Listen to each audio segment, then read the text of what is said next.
Another day, another basketball stories na naman ang pagkukwentuhan natin. At ngayon nga ay pag-uusapan natin ang balitang may babalanga na po si Anthony Edwards sa Minnesota Timberwolves at ang naging laro ng Los Angeles Lakers laban sa OKC Thunder.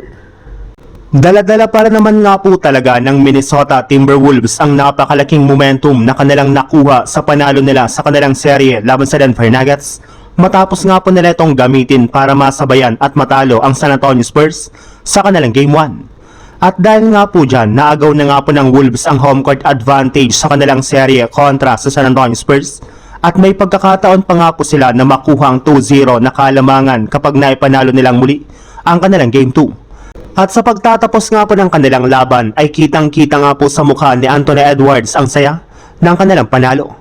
Sinabi nga po nito na kahit man kakagaling pa lang niya mula sa injury ay ganado para naman nga po siya maglaro sa kanilang serye. Lalo pat halos lahat nga po ng mga taong nanood sa kanilang Game 1 ay kontra sa kanilang team. Kaya ito na nga po ang nagbigay sa kanya ng enerhiya para ma-upset ang San Antonio Spurs sa kanilang unang game. At hindi rin naman nga po dyan nagtatapos ang plano ng Minnesota Timberwolves dahil plano na nga po ng kanilang team na maipanalong muli ang kanilang Game 2 at makaangat sa kanilang serye ng 2-0 bago pa man sila bumalik sa kanilang home court.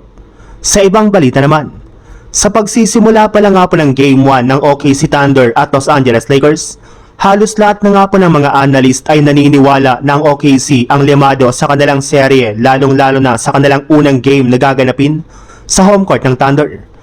Pero hindi rin naman nga po ito pinayagan na mangyari ni LeBron matapos maagang mag-init ang kanyang shooting sa unang mga minuto ng kanilang bakbakan.